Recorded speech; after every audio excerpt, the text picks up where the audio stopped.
Namo Amida Butsu. Good morning, good afternoon, good evening, wherever you are, whenever you are, in whichever realms of existence you are, whatever mind states you're in, whatever conditions you're in, you are welcome, as always, to my channel. Today, I'm celebrating, well, it's New Year, it's Mahayana New Year's Eve. I'm kind of, starting the celebrations today, because tonight I'm going out with my father-in-law to actually discuss Buddhism, well, particularly a section of a book he wanted me to read, called Religions of the World. He asked me to read the Buddhism sections of this, which are, several, a good chunk of the book. I'm going to and he wanted to discuss it. So that's kind of, we go out to dinner we try to go out to dinner monthly anyway. And so as it sort of coincides, I went for the 25th because it kind of 24th because it kind of and it's on a Wednesday that we usually go. So I kind of went for the 24th because it coincided with the kind of New Year's Eve of Mahayana New Year. So and he's asked me to read this because he's a Quaker, and Quakers have a lot of interest actually in Buddhism. There's a lot of affinity points between Buddhism and Quakers, with various things or in their approach to certain things. So there's a lot of interest in Buddhism, obviously for that reason, within the Quaker community. And so he's involved with the kind of a lot of the activities and stuff of his local meeting, as he was at his previous local meeting where we used to live. And so he's going to be, I think he's preparing another kind of either presentation, or he wants to use the information in this book or this reading as part of either some kind of study or some kind of event or something along those lines, or a publication. I'm not sure, actually. I wasn't completely clear on the full details of why he wanted to do that. And he himself is just curious in Buddhism. We kind of have an ongoing dialogue about it.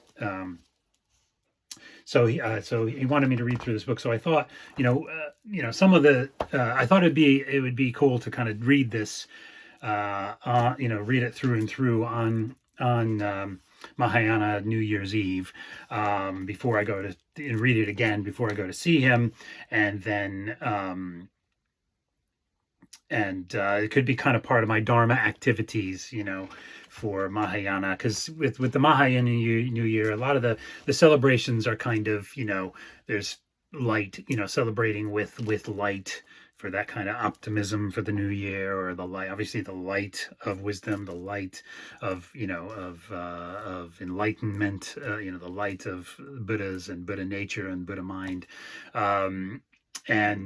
So there's the celebrations around the world include, the usual things: fireworks, candles on altars. As you can see, I have not real candles, but flickering ones nonetheless, and my festive Chinese lights going. They also use colorful lanterns and, other festive lights, and, again, like mine. And there's Dharma activities, like I mentioned. So, there's sutra reading and deep reflection and self-reflection kind of thing. So I thought this could be kind of part of that kind of activity around the Mahayana New Year for me. And obviously there's giving, generosity to others. I'm reading I'm using a guide from there's a little informational article in BuddhaWeekly.com about the Mahayana, just not just New Year in general in Buddhism, but I'm reading the section that talks about some of the traditions, and pretty much whichever New Year's celebration that Buddhists, whatever time of the year it's, there's some do it at the traditional Gregorian calendar time, 31st of December to 1st of January. Then, others do it the Chinese New Year, others do it other times. But 25th is the Mahayana date for this year. I think that's according to the lunar calendar, and so that's where I'm getting these kind of the little guidelines to remember what things how things are celebrated. So there's also a first sight of the new year. So your first image, your first thing that you encounter or see in the new year, hopefully would be a Buddha. Is kind of one of the traditions, which is kind of cool, I think. And then obviously wishing others happiness, happy new year, good fortune, health, happiness, peace, etc. The usual thing. So anyway, so that's why I'm reading this today as part of my celebrations, and that will carry on into my celebrations with my father-in-law when we go out to dinner at a traditional kind of Indian restaurant near us for some lovely curry food, which I thought also would be an appropriate celebration way to celebrate the Mahayana New Year. So here we go. Now, I've skimmed through this and read through some of this previously. It's very, very westernized, I would say, in its approach and information and perception. So I may or may not point that out as we go through, but it definitely is there. So I'm going to try to read it, as much just straight through as I can, just because for time wise. But I might comment here and there about things as we go through, obviously. And speaking of light, I'm going to need a little bit more here.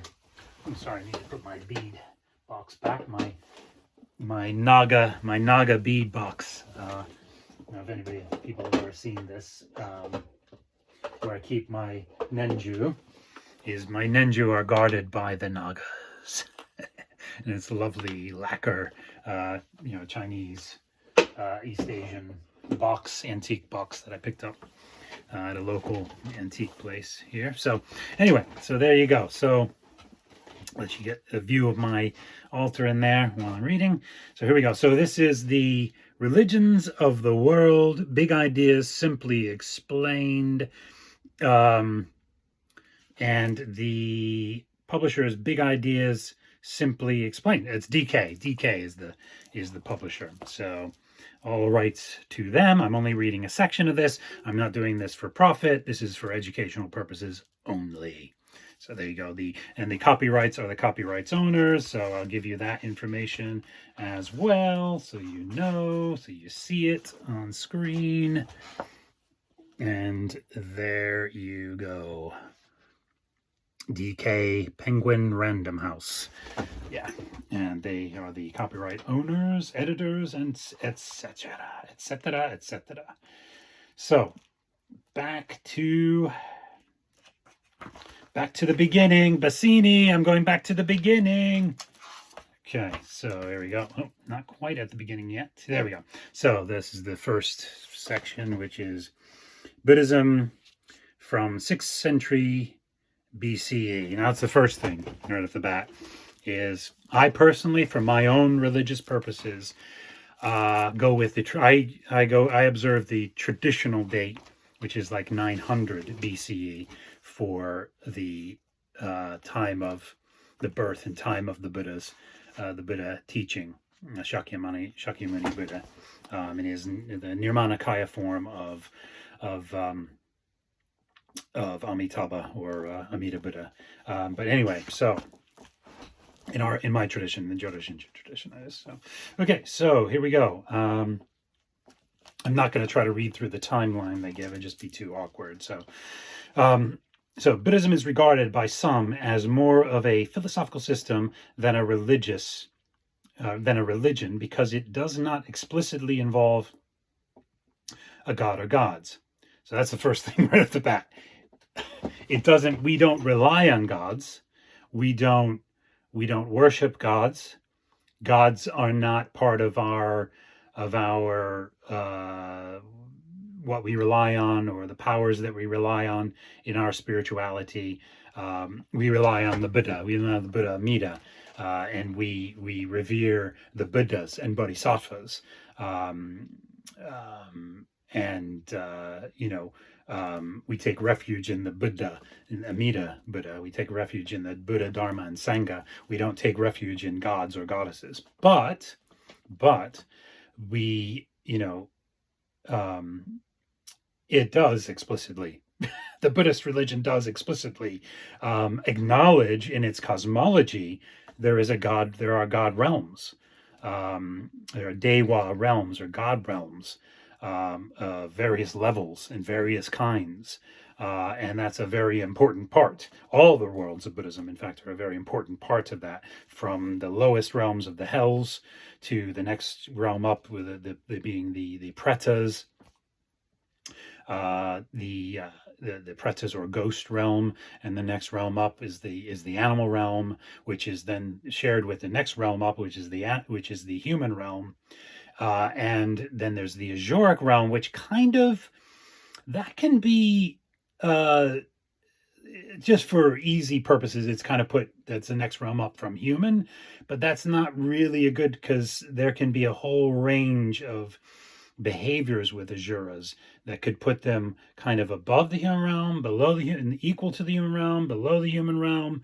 So, but just for easy purposes, the Azuric realm is next up. They're kind of a very lower deva, or lower god type of being. And then there's all kinds of other lower god types of beings that kind of share our world and the gods, the realms of the gods. They're kind of in between. And then there's several, god realms, and then there's very high divine realms of Brahman, and just, there's the gods of the, so there's the gods that are in the same realm of this, the karma loka, the desire realms.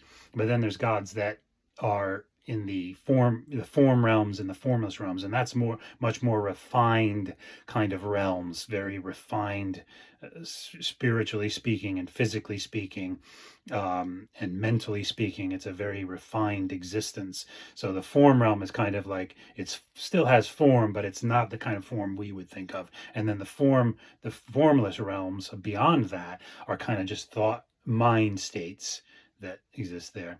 But these are all still unenlightened beings. The only enlightened beings are the Buddhas and the Bodhisattvas, which is our goal, to become a Buddha, and in Jodo Shinshu and Pure Land through the power of Amitabha's vow. So anyway, so I just want to say that, first of all, right off the bat, where it says, talks about, Buddhism is regarded by some as more of a philosophical system than a religion, because it does not explicitly involve God or gods, a god or a god.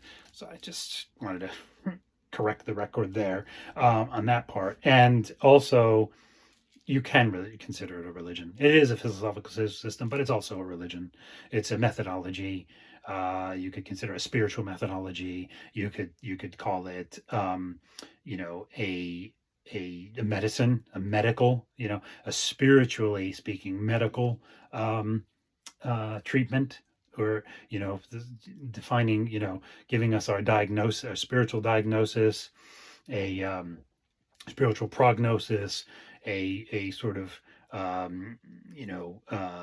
medicine, prescription, a prescription for treatment or medicine, and then the way to get to that prescription or medicine. This is all spiritually speaking. Is the either the path of sages, kind of like Eightfold Path would be an example of that, or the path of, easy power, or the easy path, or the vow power, the other power, path, which is to rely on Amida Buddha, to bring you to his Pure Land at the moment of death, so you become a Buddha. That's a very quick explanation. There's much more to it than that, but anyway, we continue. Its origins are also atypical. Its founder, Siddhartha Gautama, the Buddha, awakened one, based his teachings not on any mystical vision or appearance, but on conclusions he reached after a long period of experience and thought. Enlightenment rather than revelation. Very important. Gautama neither affirmed nor denied the existence of deities. Well, that's not true either. Totally untrue. In the Buddhist cosmology and the teaching of Buddhist cosmology, is very explicitly defined the God realms, the Dewa realms, as I just said. So that's completely incorrect as far as I'm concerned. Um, so, um, so I'm not even going to reread that. But the part that is so, I will read it again because the other part is kind of true. Um, Gautama, I'll read it this way. Gautama didn't focus. The Gautama's teachings weren't focused on deities, since his teachings, since the deities or gods, or the deities as in the gods or dewas, the gods are irrelevant to his teaching, other than they're other types of beings. So they are relevant in the sense that they're samsaric beings trapped in samsara, just like the humans are. And his teaching is for them as well.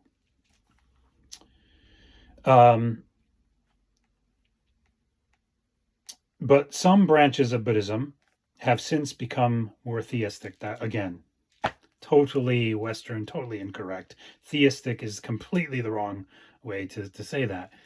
Some, and some branches of Buddhism have different interpretations and emphasizes the different worlds, the different realms of Buddhism in Buddhist cosmology differently. But they're not theistic. There's no form of Buddhism that's theistic.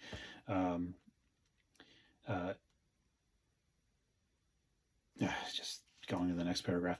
The India in which Gautama grew up was dominated by the Brahmanic religions and incorporated Hindu belief in the idea of samsara, a soul caught in the eternal circle of birth and rebirth. Buddhism proposed a radically different view. Oh, okay, good. Okay, here we go. Good. Okay, for a minute there, I was wondering where that was going. Buddhism proposed a radically different view of how the cycle could be broken. Instead of relying on Hindu religious practices, such as worship and ritual, Gautama advocated a change of lifestyle. Instead of sacred texts giving divine guidance and authority, Buddhism offered its founders teachings as a starting point for meditation, a starting point for the path to enlightenment, the path to Buddhahood, the path to realizing Buddha nature. Basic tenets. The doctrine of Buddhism was passed by word of mouth at first to Gautama's immediate group of followers, and then through the teachers of the monastic order that he founded. It was not until the 1st century BCE, hundreds of years after his death, that Gautama's teachings first appeared in written form. In the Tripitaka. This was written in Pali, a Sri Lankan dialect, rather than Sanskrit, the language of the scholars. The so-called Pali Canon was followed by commentaries such as the Mahayana Sutras, which interpreted Buddha's teaching. What Buddhism lacked in theology, it made up for in its analysis of the reasons beings get caught up in samsara. I'm completely replacing words here because they're using completely the wrong words. And, this is part of what I was saying earlier. It's very westernized and very incorrect in its depiction or explanation of Buddhism. So I'm actually going to just replace words now and not read things that just... so anyway, what Buddhism lacked in theology, thank goodness, thankfully, it lacks in theology. It made up for in its analysis for the reasons a being might get caught up in samsara. It explored how one could achieve enlightenment and nirvana, the ultimate extinction of desire, aversion, and delusion. delusion.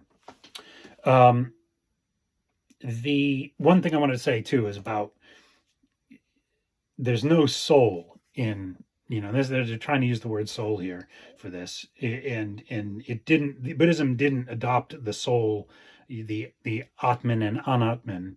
The no, sorry, no, it did go with Anatman, which is no soul, or no self, but it didn't adopt the Brahman Atman kind of belief system of, and reincarnation system of Hinduism. It's very different. Rebirth is a very different thing than the teaching of reincarnation. It's a very different teaching, and it's a very different cycle of death and rebirth than what's happening in the teaching of Hinduism with reincarnation. So, anyway, Gautama explained that the main obstacle to escape from the cycle of samsara was human suffering, caused by desires and attachments that can never be satisfied. He set out the Four Noble Truths, the central doctrine of Buddhism, to explain the nature of suffering and how it could be overcome.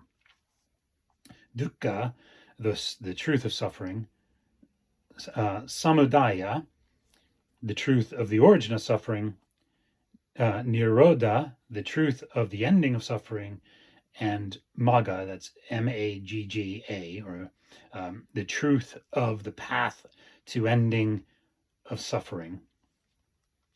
This last noble truth alludes to the middle way, the lifestyle advocated by the Buddha, which is simple in concept but hard to attain.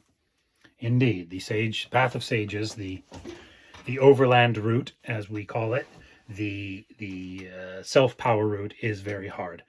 The reliance on Amida Buddha and saying the Nembutsu and Shinjin, the path of Jodo Shinshu is the easy path in some ways.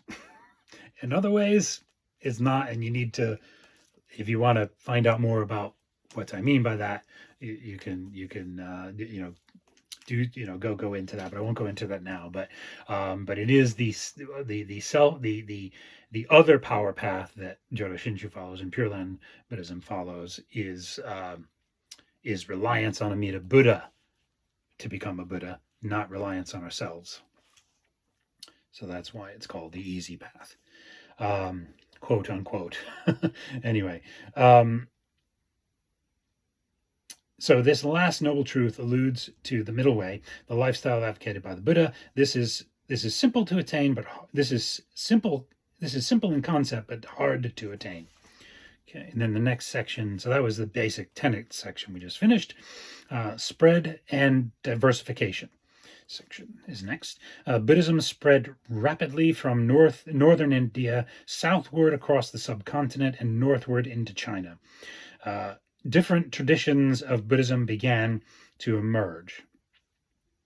The two main branches, Theravada and Mahayana, continue to the present day, much along regional lines. Theravada, with its conservative and austere approach, remained closer to the Buddha's original teachings. Not sure about that. Yeah, I would say the early teachings maybe is a better way to say that than the original teachings.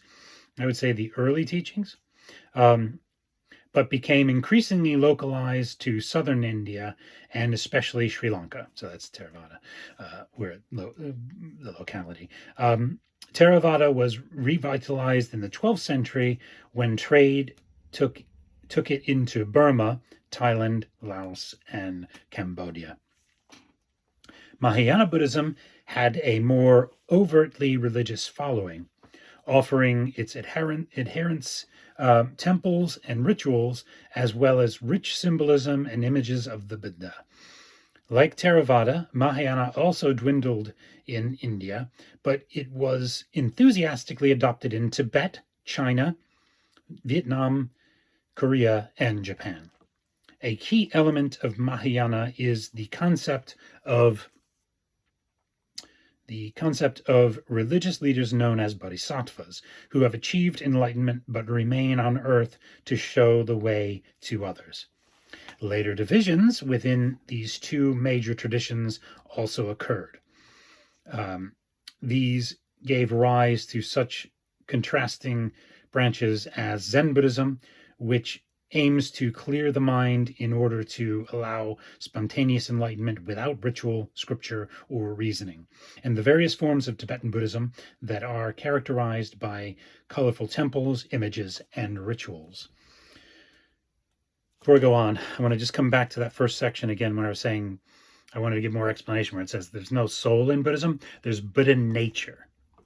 And all beings, in fact, all of what we call samsaric existence, this existence that's a result of our karma and our ignorance, both individually and collectively, it itself in the teaching of Buddhism is ultimately nirvana, is ultimately is Buddha nature. It's just unrealized Buddha nature. So, and there's, all beings are of Buddha nature. All living beings, all things, living or not living, are of Buddha nature. It's just in samsaric existence, in this ignorant existence, it's unrealized. So that's, and our, it's kind of the aspects of our karma and mental tendencies, and other kind of things that constituents of consciousness that are reborn in rebirth, not a soul. There's not a soul. That's what I mean by this. But all things are of Buddha nature, and that's what we need. That's the goal of Buddhism, is to realize that.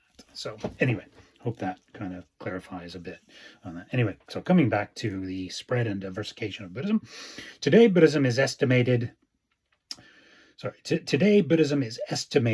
to have more than 500 million adherents and is considered to be the fourth largest religion in the world after Christianity, Islam, and Hinduism. However, despite growing Western interest in it as both a religion and a philosophy, it has been in decline since the latter half of the 20th century, falling from its position as the largest single religion in the early 1950s. But I would say depends on how you look at that, really, if it's in decline, because in many ways aspects of Buddhism and enlightenment are very people are very interested in that in the West. So I think there's different ways of looking at that, really, and also different certain forms of Buddhism are quite prevalent and on the rise, or at least not in decline. So, but I would just say that you could look at that different ways. Okay, finding the middle way. Interesting picture there. The scales on the eyes. The scales have to fall from your eyes in Buddhism. Anyway, in northern India, the 6th century BCE was a time of radical social and political change. There was terrible bloodshed as local rule of tribal groups gave way to the rise of new kingdoms. Cities were expanding, drawing people away from the simplicity of the agricultural village life, and trade was flourishing. At the same time, people were starting to ask fundamental questions about life and the basis of religion. similar to today, and there's similar aspects of the other things going on that are similar to today. Anyway, so on the one hand, there was the established Vedic religion based on sacrifice and the authority of the Vedic texts, to which few outside the Brahmin or priestly class of Indian society had access. This was a formal and conformist religion. It required obedience to tradition and maintained class differences. On the other hand, many wandering teachers were challenging formal religion. Some of these withdrew from society to practice asceticism, the self-denial of material comforts, opting for simplicity and deprivation as a means of spiritual development. I think Shramana was one of the ways they were referred to. They rejected both physical comfort and social norms, and lived outside the class system. Other wandering teachers followed the Lokayata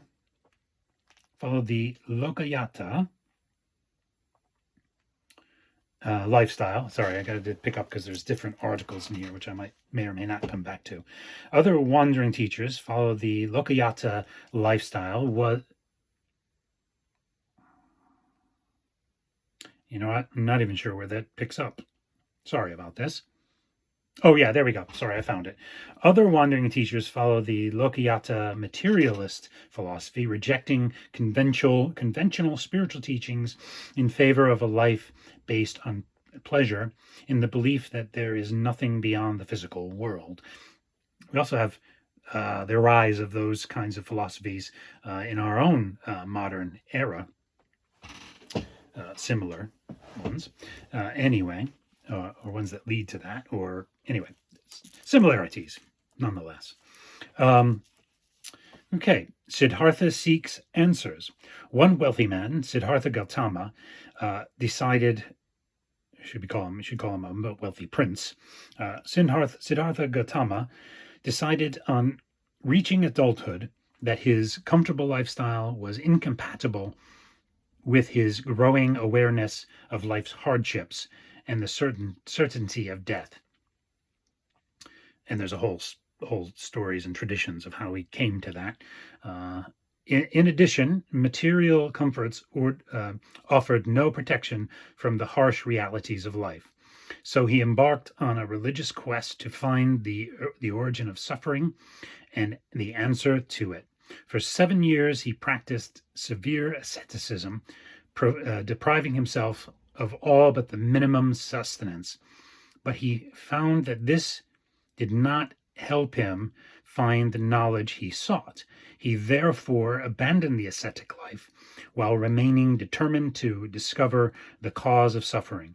He is said to have gained enlightenment, becoming aware of the true nature of reality during an all-night session of meditation. And this gave him an answer to the problems of suffering, aging, and death. From that point, his followers were to refer to him as Buddha, an honorary title meaning one who is fully awake, or the enlightened one.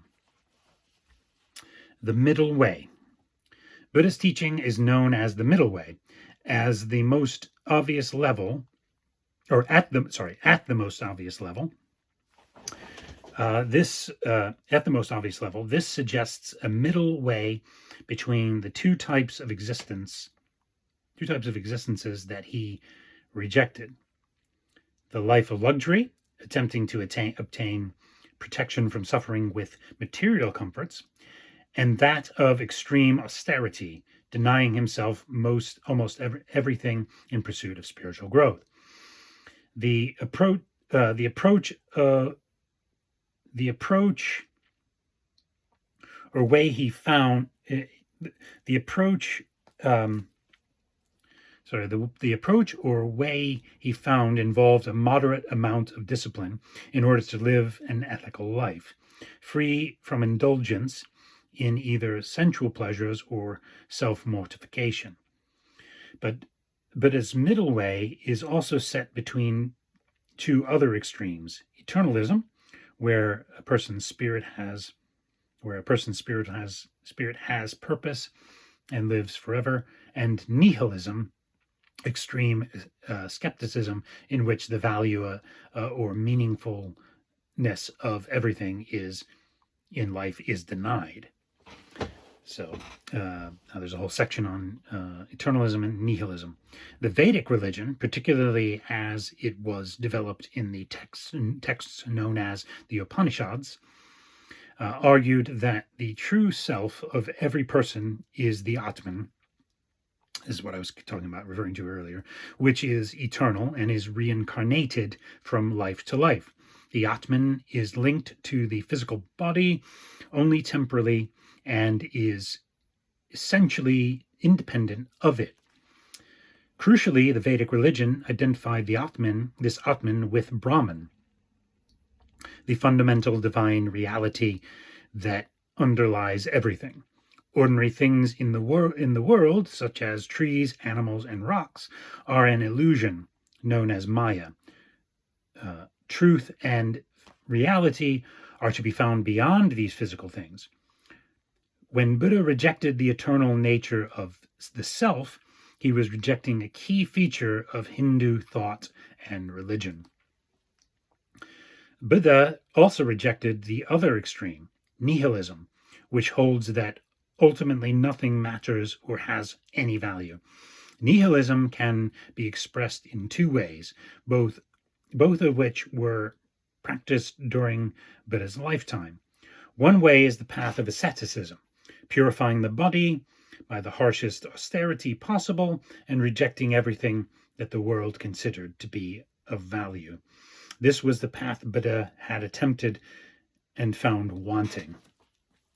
The other way of living out nihilistic beliefs was that taken up in India by followers of the unorthodox Lokayata school of philosophy. The wholehearted embrace of materialism. That was their view was that if everything is simply a temporary arrangement of physical elements, then there is no enduring soul that can be influenced by good or bad deeds during life. Furthermore, if there is no life after death, the best policy is to seek as much pleasure as possible in this life. However, in rejecting these two extremes, Buddha did not simply opt for the middle way in the sense of a negotiated compromise. Rather, his view was based on an insight that is key to understanding the whole Buddhist teaching, the concept of interconnectedness. And there's more to all of that as well, but yeah, it looks like they're kind of going to get there. So the three marks of existence, and indeed they are. Buddha pointed out that all things in life come about as a result of certain causes and conditions. When these cease, the elements that depend upon them will also cease. Nothing, therefore, has a permanent or independent existence. The Sanskrit term for such mutual dependence is pratitya samutpada, of which a literal translation might be things stepping up together.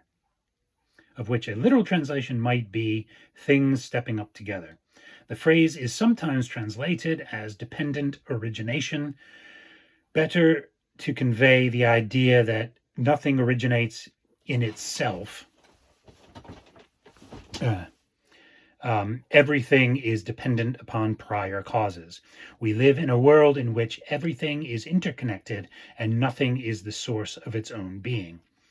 This simple and profound observation leads to what are known as the three universal marks of existence. The first is anicca, that everything is impermanent and subject to change. We may wish it were not so, but it is. Indeed. The Buddha said that the quest for permanence and the certainty of things having a fixed essence leads people to have a general sense of dissatisfaction with life, dukkha, and this constitutes the second mark of existence. Dukkha is sometimes translated as suffering, but it means more than physical suffering or the inevitability of death. It points to existential frustration. Yes, it does. And yes, it is. Life does not necessarily provide us with what we want, and at the same time, it contains things, events, and other people that we don't want. Nothing in life gives us complete satisfaction. Everything has its limitations. Oh, yes. The third mark of existence is anatta, that because everything is constantly changing, nothing has a fixed self or essence.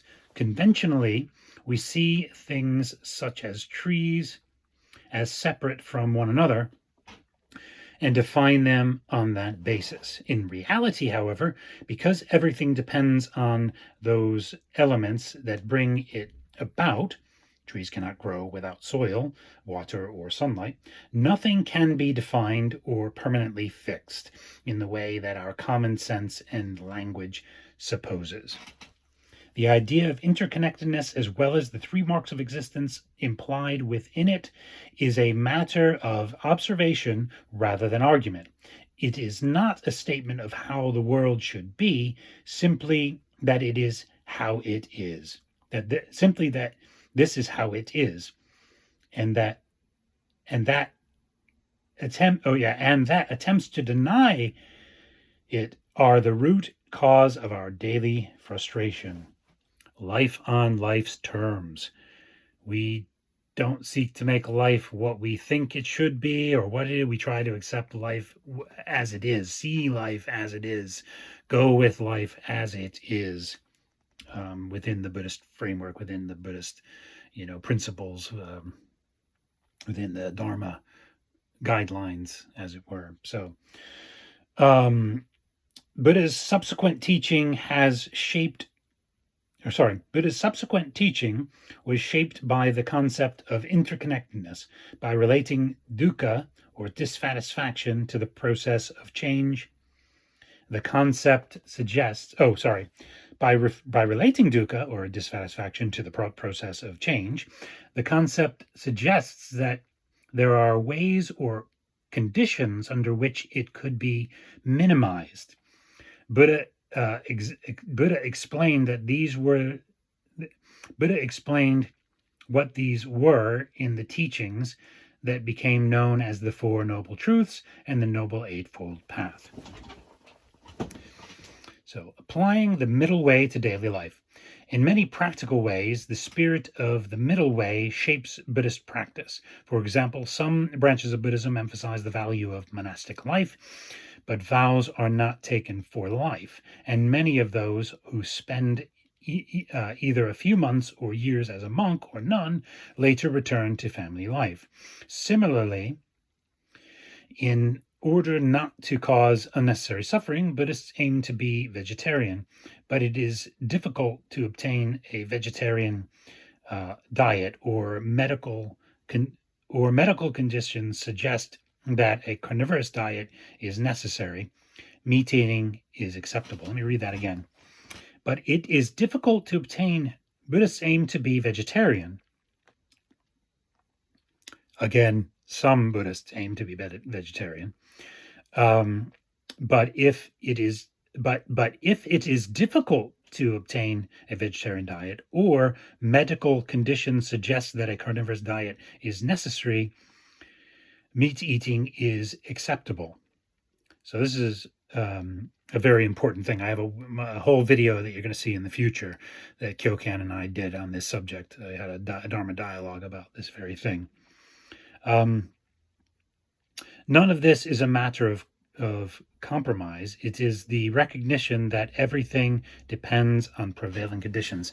And I was just going to say, once I got to the end of the section, that Buddhism is a very pragmatic religion. We approach life very pragmatically, very realistically, very in a mitigating way. rather than an ideal way, I guess you could say, or a heavy-handed kind of things must be done this way kind of way. Anyway, but it's very pragmatic, nonetheless, as you could just see by that bit there in that section. Continuing, the middle way has profound implications for our general understanding of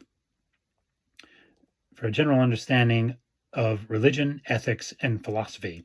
In practical terms, it argues that the reality of life, with its constant change and inevitability of old age and death, cannot be permanently avoided either by material security or self-denial. Taken into a person's heart, this view can shape that person's values and ethics and affect how they choose to live their life. Oh yes, big time. And that's what it's done to me. Very much so over since my kind of first pursuit of Buddhism is starting in high school, my last year of high school. I started to, read books, read about Buddhism, along with other things, other philosophies and things. But that's when it started. And since then, incrementally, it's had a huge, just in that way that it says, taken into a person's heart, mind, heart is very, take it, where you have, it really affects you. It really, in a meaningful way, it penetrates you. It's like perfume. We were talking about my Dharma brothers, the perfuming of our lives by the light of enlightenment, by the light of the Buddha, by the Buddha side, by the Buddha mind. But anyway, taken into a person's heart, this view can shape that person's values and ethics and affect how they choose to live their life. Exactly the case in my life, big time. A flexible philosophy. In terms of religion, Buddhism's denial of the unchanging eternal self as defined in the Hindu Upanishads was revolutionary. It suggested that life cannot be understood or its suffering avoided by conventional religious beliefs. Buddhism, if seen as a religion rather than an ethical philosophy, does not deny the existence of gods or some form of eternal soul. No, it does deny the form of an eternal soul. It does. That's completely incorrect. So I'm just going to read that again without that part of it. Wow, that's frustrating. Buddhism, if seen as a religion rather than an ethical philosophy, does not deny the existence of gods, but regards them as an unnecessary distraction. Kind of in a way, but they're fellow beings. I wouldn't say they're an unnecessary distraction. In fact, that's incorrect. That's also incorrect. The Buddha actually, in his teaching, said it was good to focus on the worlds of Buddhism and think about them and contemplate them and reflect on them and meditate on them. So they're unnecessary for our enlightenment. We don't rely on them for enlightenment, but they're not just an unnecessary distraction. That's really a dismissive way to put it. They're fellow beings in samsaric existence for which the compassion and wisdom of Buddhism is available to them. And the wisdom and compassion, the ultimate wisdom and compassion of the Buddhas and Amida Buddha are available to them as well. And I look at them that way, very much as fellow samsaric beings who are of Buddha nature, just like myself. When asked if the world was eternal or whether an enlightened person lived on after death, questions that are often seen to be at the heart of religious belief, Buddha refused to answer. The 14 questions.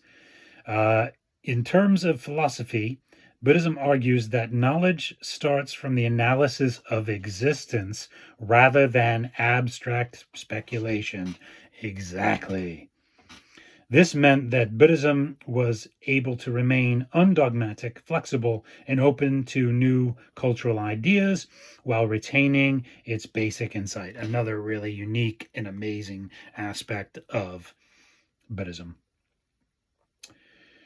The interconnectedness of all things experienced in the balance between continuity and change is the basis upon which Buddhist philosophy is built. Buddhism concepts also have psychological significance by suggesting that the self was not simple and eternal, but complex and subject to change. It became possible for people to explore the self as a non-fixed entity. Moreover, Buddha's invitation to follow, and I would say kind of science, not just psychology, points toward that as well. All sciences, ultimately, if you take them as far as they'll go, point toward that as well. Anyway, moreover, Buddha's invitation to follow the middle way was open to all, indeed. No, all inclusive, all accepting. So, moreover, Buddhism's invitation to follow the middle way was open to all, making Buddhism, despite its lack of interest in gods or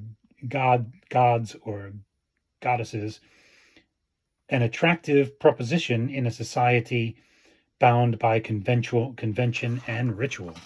Indeed, and still does offer that, and still is the best alternative, in my humble opinion. Anyway, I can't remember which figure in Jodo Shinshu said that, which reverend or figure said that there are a lot of great, something along the lines of, there are lots of great religions in the world. Jodo Shinshu Buddhism happens to be the greatest, with which I agree. Anyway, so here we go. The next part is there can be an end to suffering, escape from the eternal cycle. I'm not sure about the eternal cycle, but the endless cycle may be a better way to phrase that, since we're trying to get away from eternalism. Anyway,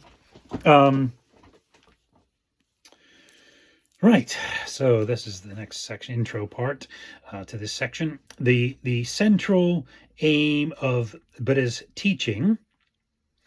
The central aim of Buddha's teaching, the Dhamma or Dharma, is to overcome suffering. Everything that does not contribute to this aim is considered irrelevant. The ideas of Buddhism are not to be taken as ends in themselves, nor are they the result of dispassionate speculation about the nature of the world. They are observations about life and the principles that are to be put into practice. Indeed. In whichever way your own tradition of Buddhism puts them into practice. The Noble Truths, so this is the next section, the Noble Truths. The Buddhist Dhamma starts with 4 statements, known as the Four Noble Truths, which give an overview of the human problem of suffering and solutions for it. The truths, which are believed to be the subject of the Buddhist first sermon, follow his enlightenment under the Bodhi tree, revolve around this issue. Let me read that last sentence again. The truths, which are believed to be the subject of the Buddha's first sermon following his enlightenment under the Bodhi tree, revolve around this issue. The first of the Buddha's Four Noble Truths is dukkha, the truth of suffering. This is the idea that all life involves suffering, which lies at the heart of Buddhist teachings, and was the revelation that began Siddhartha Gautama's long search for truth. Human life, Buddha said, is fragile and always vulnerable.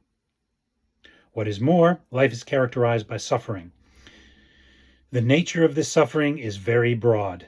Indeed it is.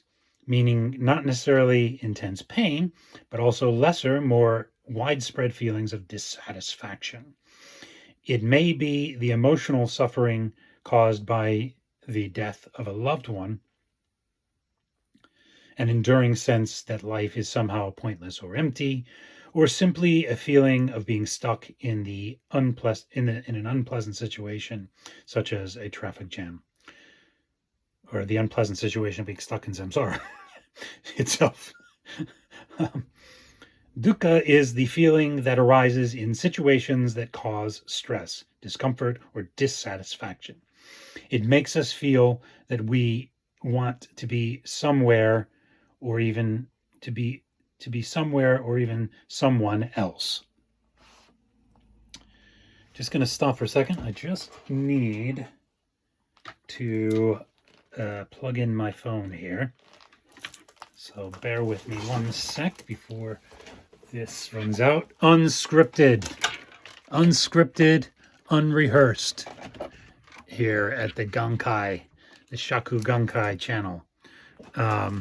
Totally unrehearsed. There we go.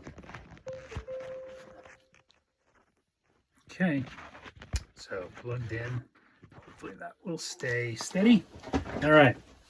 It's at a slightly different angle because the thing's plugged in, so just have to move a little bit here. Anyway, so next part.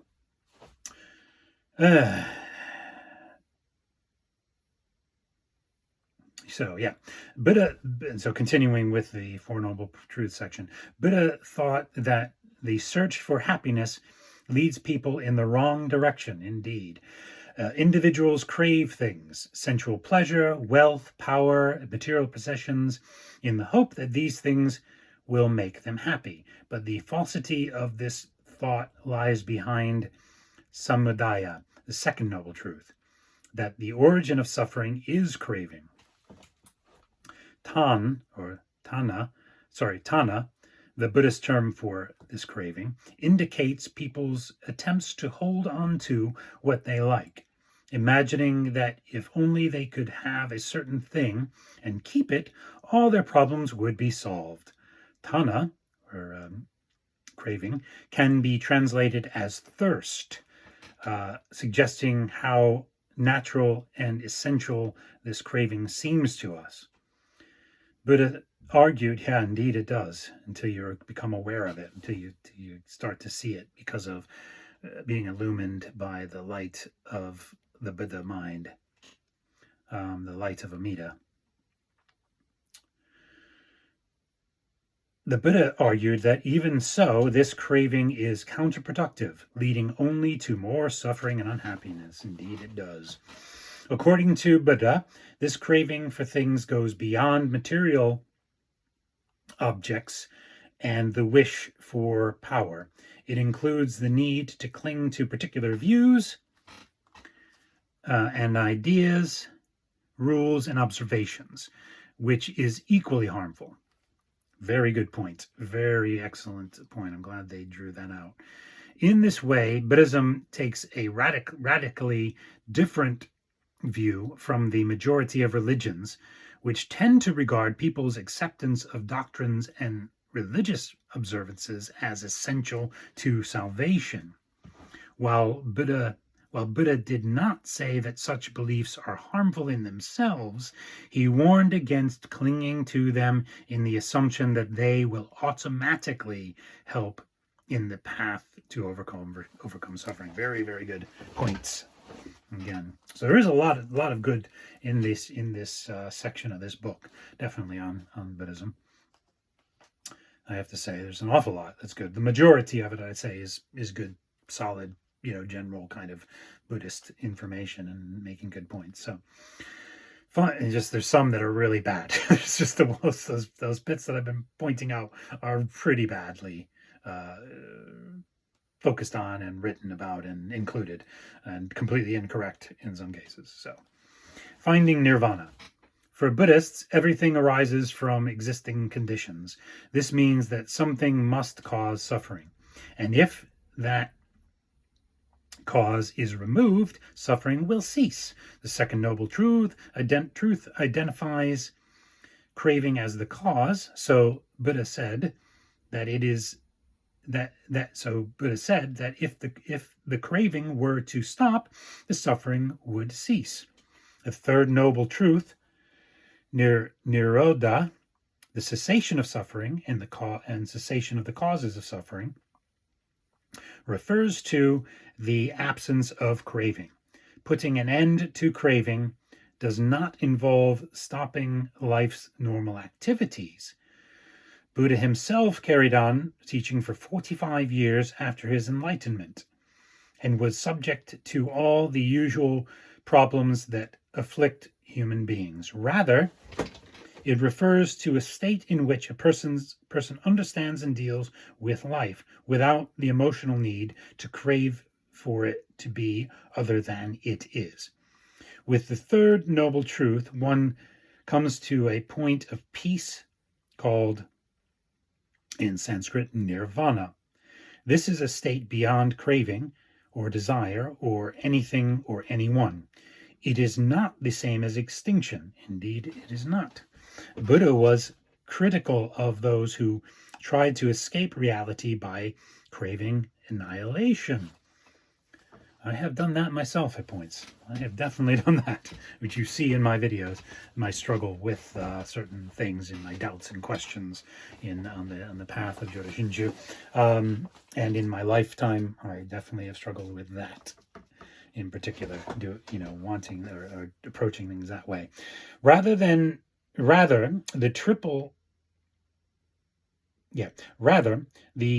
triple fire of greed, hatred, and illusion, or craving, aversion, and attachment. Or craving, not craving. So rather than the triple fire of greed, hatred, and illusion, you could also say that as attachment, aversion, and ignorance.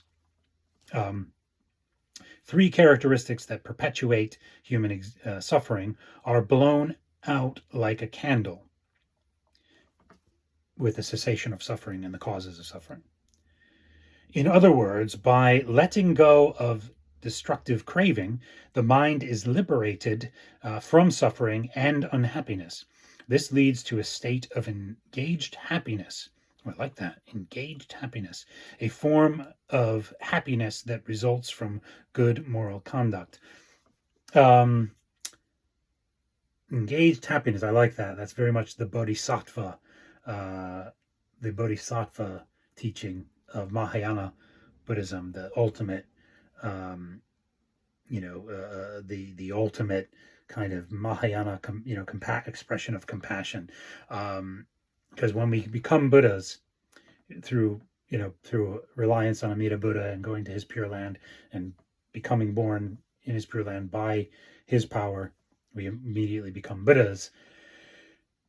We immediately return to help all beings to come to Amida's Pure Land and attain enlightenment. So it's this constant expression, constant engaged wisdom and compassion. It's a very active thing. You don't just go to Pure Land and sit around meditating and listening to the great music and watching the dakinis and you're going there to you're there to become a Buddha to then help all beings everywhere in all universes. So anyway,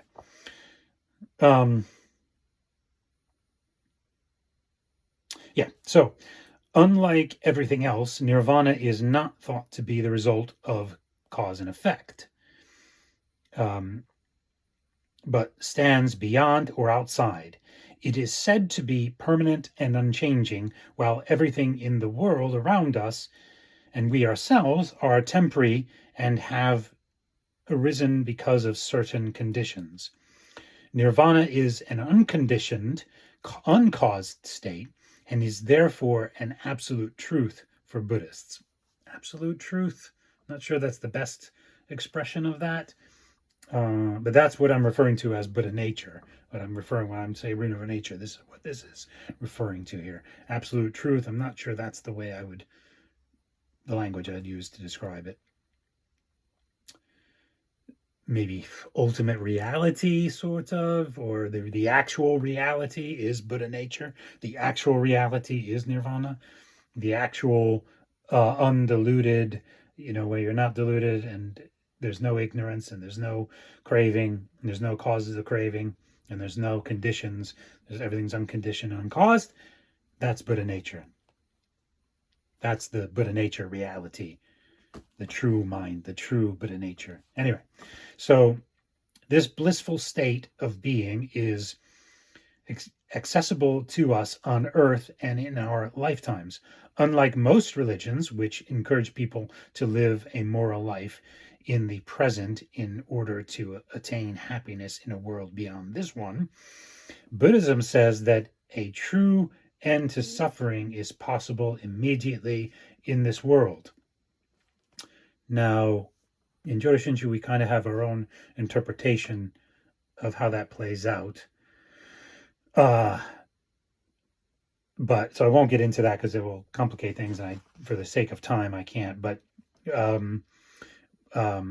we do believe the teachings of Jodo Shinshu. I shouldn't say we do believe. It's the teachings of Jodo Shinshu are such that our rescue from samsara, our salvation from samsara, can be here and now through Amida's other power, through Amida's primal vow, is here and now through Shinjin, through the arising and settling of Shinjin, that comes through the working of the natural working of the vow of Amida.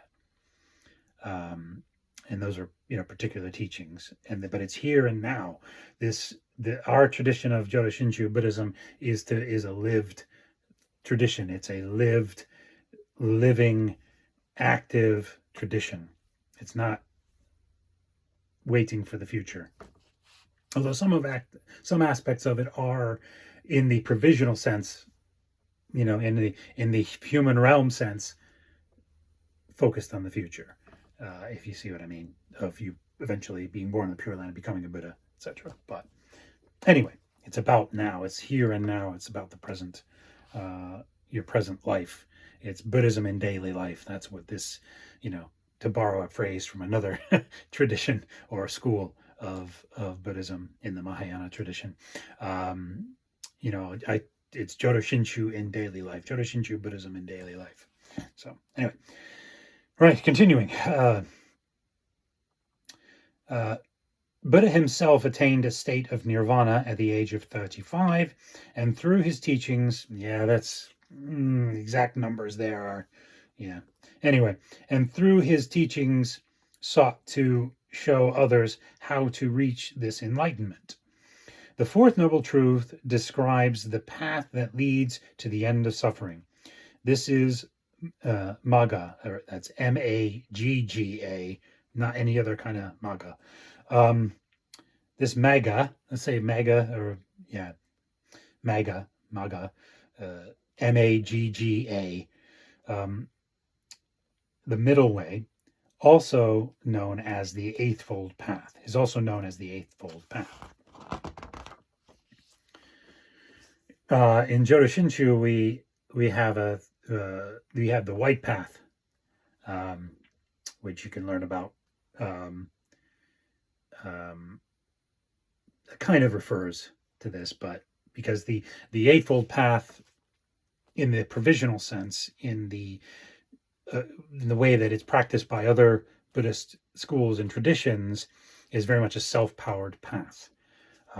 For us, the Amida Buddha, in the form of in his Dharmakara Bodhisattva form, before becoming Buddha Amida, did all the practices, did the 84,000 Dharma practices, did the Eightfold Path, and he transfers the merit and virtue. He transfers his teaching, his practice, his realization, his enlightenment, his Buddha mind to us. And that's how we become Buddhas. Through the process of Jinin and Shinjin, as I said earlier. But anyway, so the Eightfold Path. Now we're on to the Eightfold Path section here of this section. See how far this is, how much further we have to go. A bit away, so I'm going to just really try to plow through the rest of this really quickly and not comment too much unless it just really, I really have the urge to, the impulse to. So terrible words for that, like the inclination or it seems important to me that I should. Anyway, the Noble Eightfold Path. The path to the cessation of suffering is set out as a path of 8 steps. However, these need not be taken sequentially, as they are 8 principles rather than actions that allow Buddhists to overcome craving and achieve happiness. The Eightfold Path deals with the 3 basic aspects of Buddhist life. Wisdom in the first 2 steps, virtue in the next 3 steps, and concentration in the final 3 steps or aspects. Wisdom for Buddha is made up of two directions in which to turn the mind: right view and right intention. The first of these is important in order to be able to see and identify the cause and cure of suffering as outlined in the 4 Noble Truths. Without a willingness to explore that view, the rest of the path makes little sense. Right intention could equally be described as right commitment. It refers to our intention to follow the path, because a mere understanding of the teaching without also adopting an intention to act on it is of no use. Very good point. And all of these have an application, Jodo Shinshu, definitely, in a other-powered way, and in the way that we respond to the Dharma and respond to Amita's light and respond to the natural working of the vow. Anyway, so the steps 3, 4, and 5 of the path offer practical moral guidelines. Buddhist morality is not about the rules to be obeyed, but about creating conditions that facilitate the path toward enlightenment.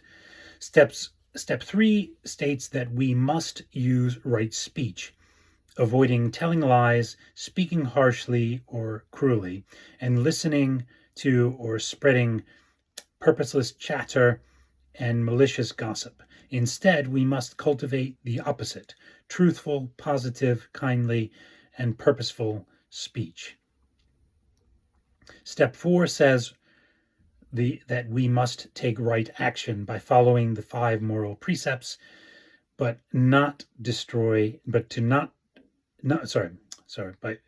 step 4 says that we must take right action by following the 5 moral precepts: not to destroy life, not to steal, not to misuse the senses, not to lie, and not to cloud the mind with intoxications.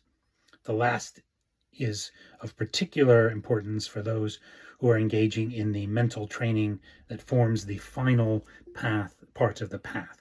The 5th step also supports the ethical approach, suggesting that we must pursue a right livelihood. This is the requirement to earn a living in a way that does not go against Buddhist moral principles. So these eightfold paths for a Jodo Shinshu Buddhist are kind of looked at. You can look at them as guidelines, things we can't follow by our self-power. We just don't have the capacity to understand it, to carry it out, to bring ourselves to do it, the discipline to do it, the capacity, and it wouldn't really do us any good, karmically speaking, in a self-power way on the path toward enlightenment. Excuse me. But these very important things in here that are guidelines, especially in Mappo, we can't do that.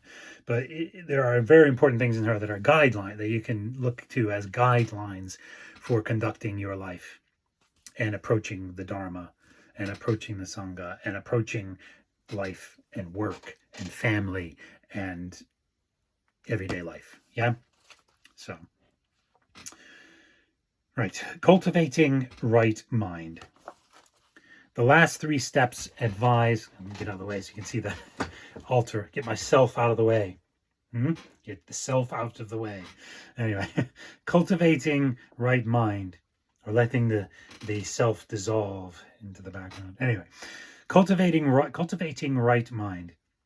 The last 3 steps advise on how to carry out the right mental training for reaching nirvana. Step 6, interesting they call it step 6. It's not really. That's more. It's a better way to look at it. Is this wheel of the Eightfold Path? It's more of an eightfold wheel that you roll down the path in on. Yeah. Anyway. The last 3 steps advise on how to carry out right mental training for reaching nirvana. Step 6 says that right effort should be applied. This requires a person to be conscious of and set aside negative or harmful thoughts as they arise, replacing them with their positive equivalent. So, for example, at the beginning of the Dhammapada, the verses of the Dhamma, the Buddha says that those who resent the actions of others or brood upon injuries sustained in the past will never become free of hate. Right effort encapsulates the conscious intention to break the cycle of resentment and negative response. The 7th step tells us to pursue right mindfulness. It is all too easy for our minds to become distracted, flitting from one thing to another. An important step in mental discipline to be fully aware of the present moment and allow the mind to be gently focused on just one thing. This is seen in meditation techniques as mindfulness of breathing or just sitting, which generally form the starting point for training in Buddhist meditation. The final 8th step of the path encourages us to apply right concentration. The practice of meditation is a crucial aspect of following the Buddhist Dhamma. This step recognizes the control of the mind. This step recognizes that control of the mind is central to being able to overcome suffering, since what is being addressed is not physical pain or death itself, but the sense of existential angst that can accompany them. In insight meditation, a person may calmly and deliberately contemplate those things that most people try to avoid thinking about, such as death. In meditation on metta or love or positive thoughts, in meditation on metta or love, positive thoughts are cultivated toward others, from people we love to those we naturally find most difficult.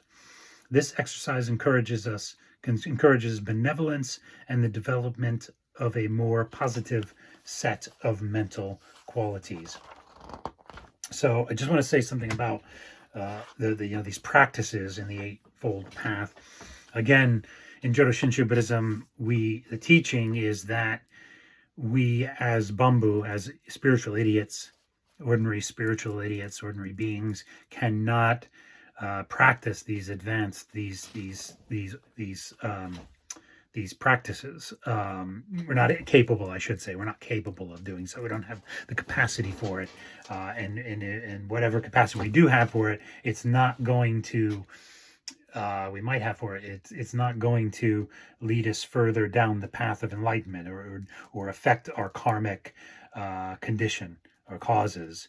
Only Amida Buddha can do that for us, especially in Mappo, in the age of Dharma decline that we're in.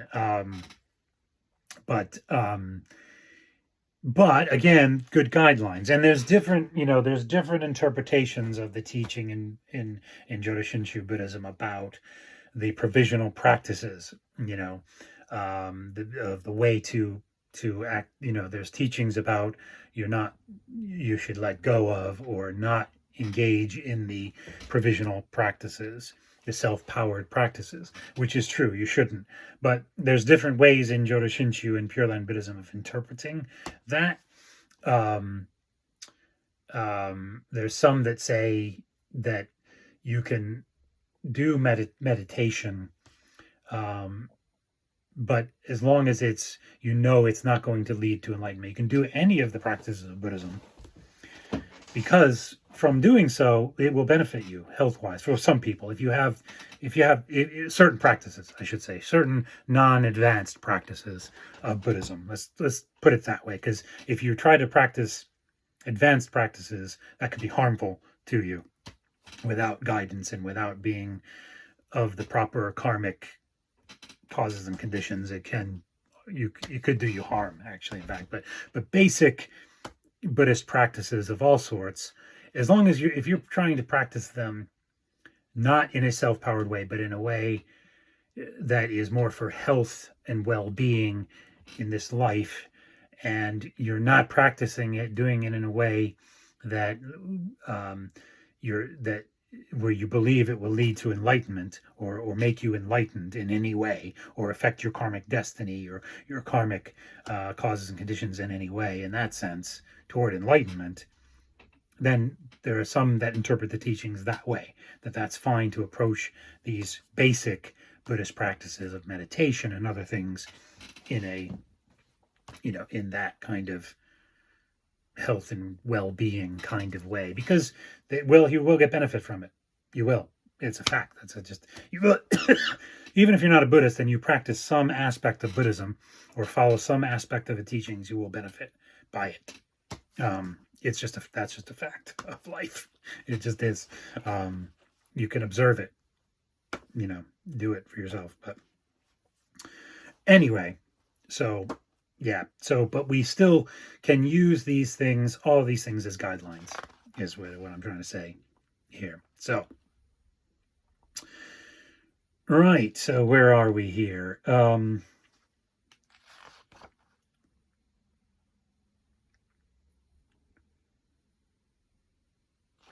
Okay, so I might just trying to think whether for the I might do a part 2 actually later. So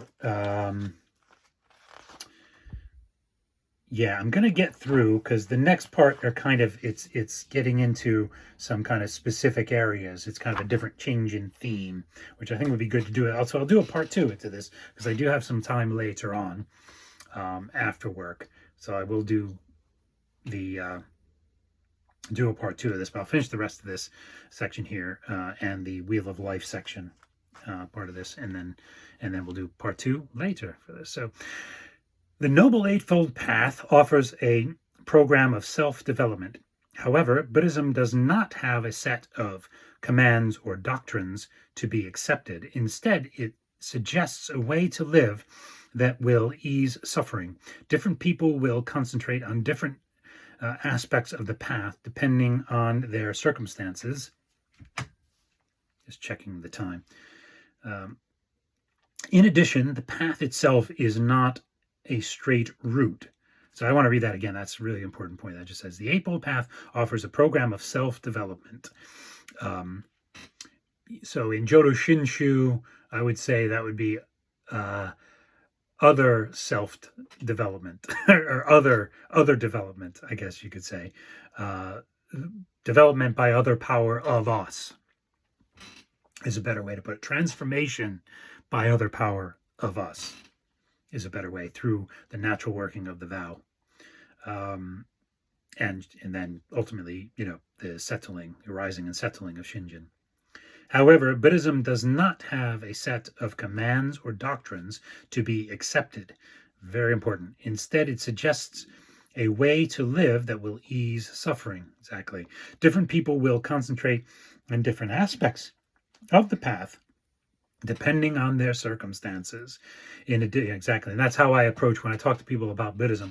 I don't just go right in and say, yep, I'm a Jodo Shinshu Buddhist, you should be I don't do that at all.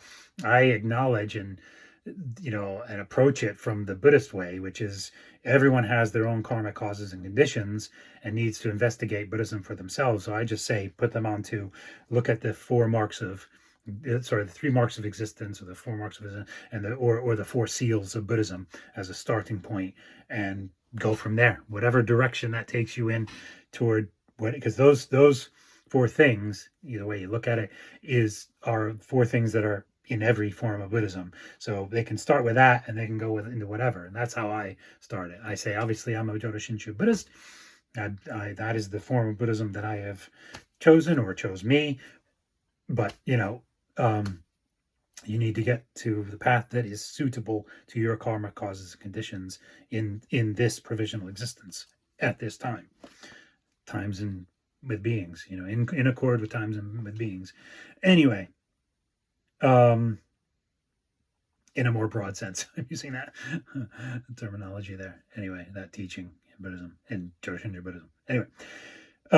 So yes, in addition, the path itself is not a straight route that begins at step 1 and ends at step 8. It is not considered necessary to deal with any one of the steps before moving to another step.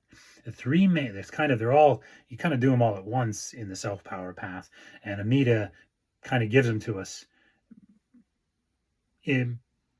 all at once, but in stages. I would say Amida Buddha gives us them, the merit and virtue and the teaching of them, the practice of them, the realization of them,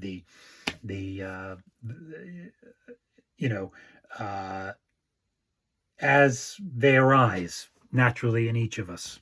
Let's put it that way. I think that's a good way to put it, I think. Look into things for yourself. I always say this. Look into the tea. I'm not a teacher.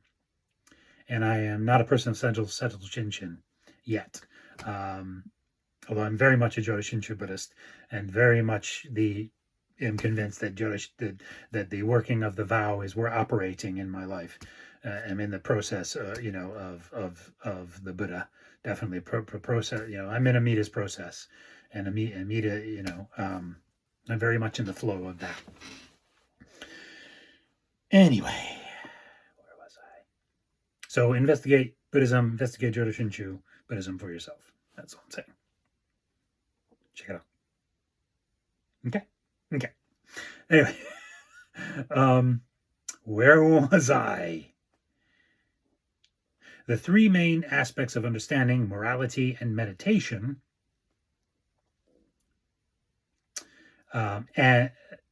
the three main aspects of understanding, morality, and meditation may be used to reinforce one another. Some steps, however, such as those that deal with ethical issues, may be important in setting up the conditions in our lives in which meditation can become truly effective. So again, if you're on a self-power tradition, this is very important. One other thing I want to say about what I was saying about the eighth, kind of we receive, Dharmakara's, the benefit of Dharmakara's practice of the Eightfold Path and the 84,000, paths of Buddhism, the 84,000 Dharma doors, his practice of that, in various ways, through the natural working of the vow, through his light. Once you encounter that and you respond to that light, it naturally starts to change you without you trying.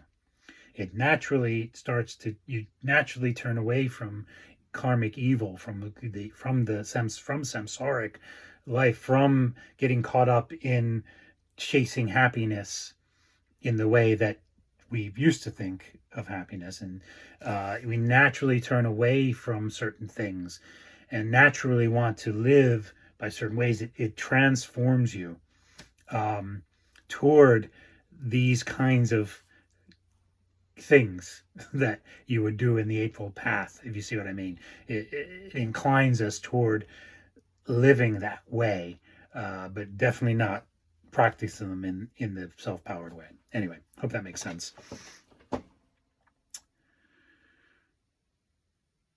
Okay, some steps, however, such as those that deal with ethical issues, may the important I already did that. So, all right, the Wheel of Life. We'll finish this off then. The Wheel of Life, for this part 1, we'll finish off.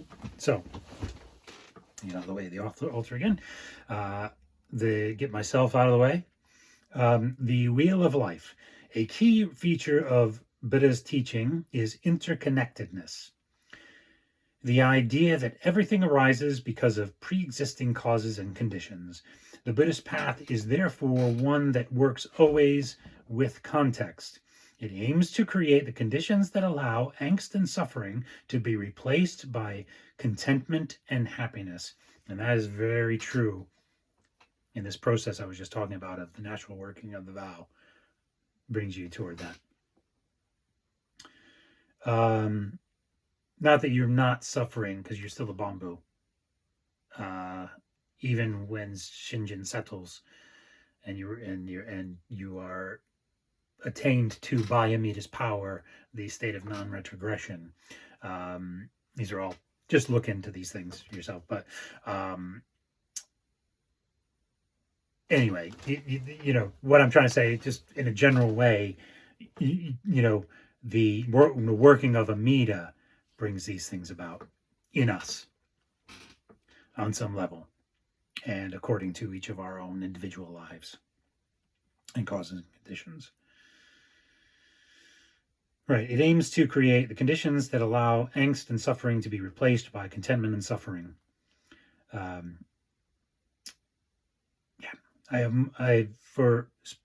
For encountering Buddhism and responding to it, and particularly encountering Pure Land Buddhism and Jodo Shinshu Buddhism in particular, I definitely have less angst in my life and less suffering and more contentment and more happiness.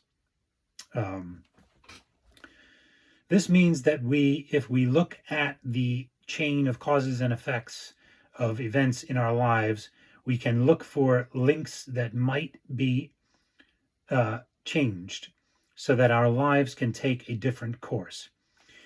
If it were not possible to choose differently and alter the outcomes of situations, people's fate and their every action would be absolutely determined, with no escape from suffering. So although Buddhism takes the form although Buddhism takes from Hinduism the idea of karma, that actions have consequences, it does not accept this in any rigid or mechanical sense. Very, very important. This whole bit about that is very important. There is always an element of choice in our actions. The Buddhist view of actions and consequences is presented in graphic form in the Wheel of Life, a complex piece of iconography that depicts suffering and possible ways to overcome it. There's a depiction of it there. I don't know if you can see. Get the best angle for the light to catch it. And yeah, okay.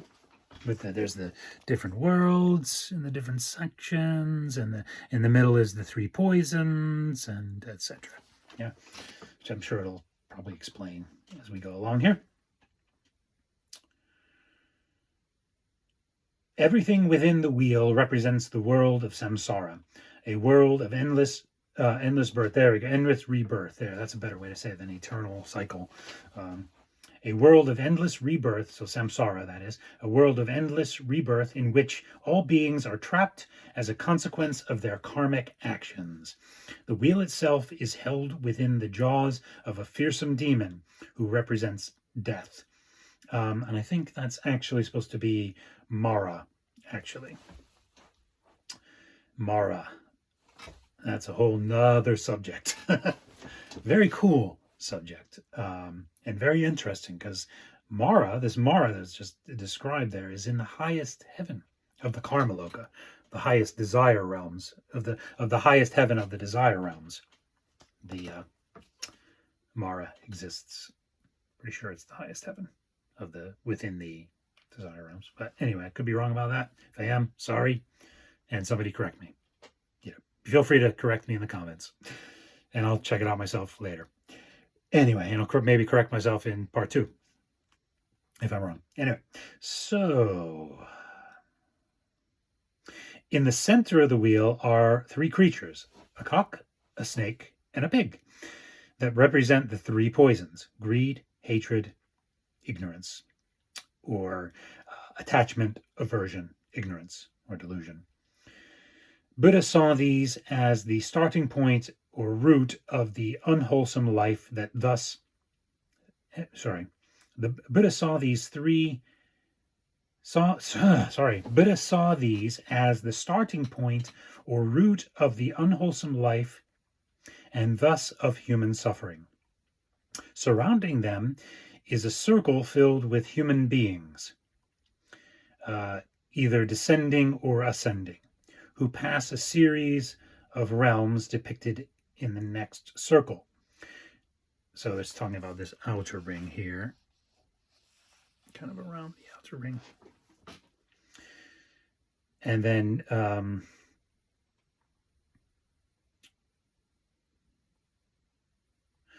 these realms are those of humans, animals, asuras.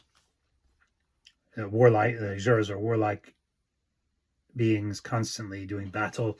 That's a very basic, very literal way to put it. There's a much more subtle descriptions of them, but I won't get into that now.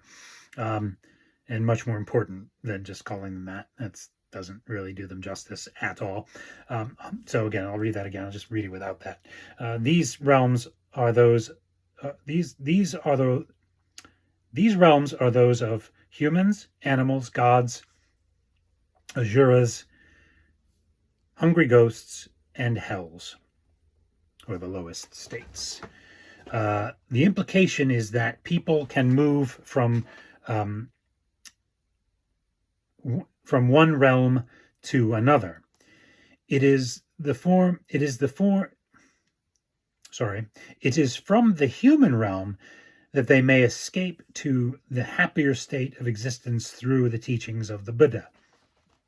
That's why human life in Buddhism is considered a very precious thing, a very precious opportunity, because we're in the right position of enough suffering and enough joy, we're in that sweet spot, and each person that varies for, but where we can enough to go, hey, something's wrong, and enough being able to have enough mentality to be able to kind of examine it and go, well, okay, what's going on here, and then thus can encounter the Buddha and the Buddhist teachings. Anyway, very oversimplified explanation there, but for those seeking to understand the process by which Buddhas can achieve this, for those seeking to understand the process by which Buddhists can achieve this, by overcoming suffering, it is the outermost wheel that is most important. The 12 nidanas, or links, in the outer wheel give 5 graphic expressions in the 12 nidanas, or links, in the outer wheel give graphic expression of the interconnectedness that is central to Buddhist teaching. They feature people. I might have pointed to the wrong thing earlier when I was with the other thing they were describing. So anyway, they feature people in buildings from a blind man who represents. Okay, no, I wasn't. Okay, good. So they're personified versions of the nidana, the 12 nidana. So I'll read that again. For those seeking understanding to understand the process by which Buddhists can achieve this by overcoming suffering, it is the outermost wheel that is the most important, the 12 nidanas, or links. In the outer wheel, the 12 nidanas in the outer wheel give graphic expression to the interconnectedness that is central to Buddhist teaching. They feature people and buildings from a blind man who represents a starting point in total spiritual ignorance to a house with 5 windows representing the mind and senses. There is a crucial opportunity between the 7th and 8th nidanas, which show a man with an arrow in his eye, representing feelings of pain, and a woman offering a man a drink, feelings leading to craving. It is this link between pain or pleasure. That's what I was just talking about earlier, just a bit ago, as an explanation. It is this link between the pain or pleasure that comes from contact with the world and the resulting craving that is crucial. If the link holds, the process of becoming, if the link holds, the process of rebecoming, samsara, continues forever or endlessly or incalculably. If it can be broken, there is the possibility of escape from the cycle of existence and suffering. The breaking of the link signals a return to the starting point of Buddha's routine. The breaking of the link signals a return to the starting point of Buddha's route to the end of suffering, the ability to engage with life without allowing that experience to generate the craving that arises from attachment and disappointment, and to set up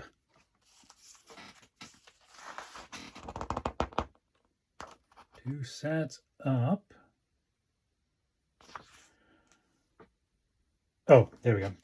up the conditions to help break that nidana link. People should follow the eightfold people, and to set up the conditions to help break that nidana link. People should follow the Eightfold Path. Through taking action, they may find nirvana. According to Buddhism, there is no God to save humanity. So what people need to cultivate is wisdom rather than faith. That's a good way to put it. But I would say, the opportunity for us as Jodo Shinshu Buddhist is for this precious human birth, where we're between that pain pleasure. We're right in that sweet spot. There's enough pain, enough pleasure to be able to realize something's wrong, and in the flow of Amita's working, and the flow of Amita's past good, working in our countless, incalculable past lifetimes to the present,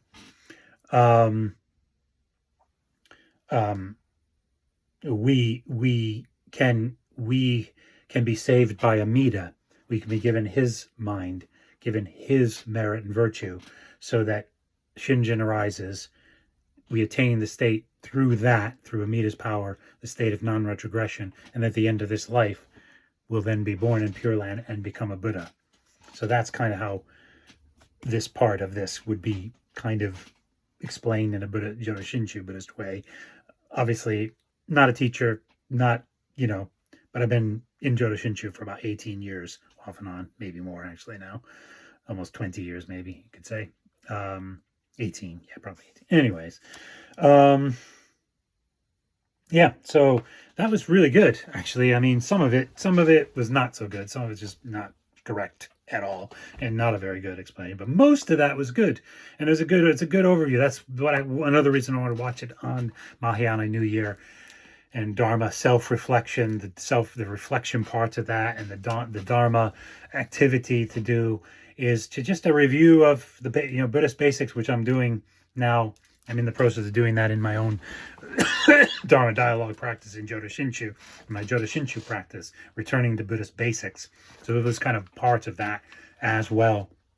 And it's a good review of it. Good way to do that, I think. I've enjoyed it. I've enjoyed reading this. So yeah, I'll do part 2 later. So just say Nimbutsu for now, and I'll catch up with you later. Namo Amida Butsu.